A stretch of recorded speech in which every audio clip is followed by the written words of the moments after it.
Nahinog na yung kamatis ka. Ayan o. Chick, ang lalaki nila.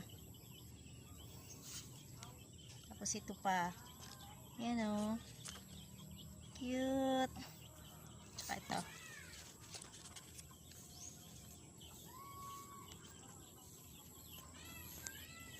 Tapos yung mani, pwede nang bunutin. Ayan o. Ibubunutin ko. Ayan, bunutin ko na sila.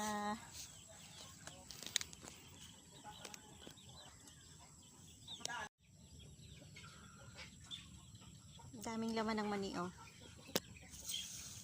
Hello? Ang dami. Katuwa naman. Ang talaga.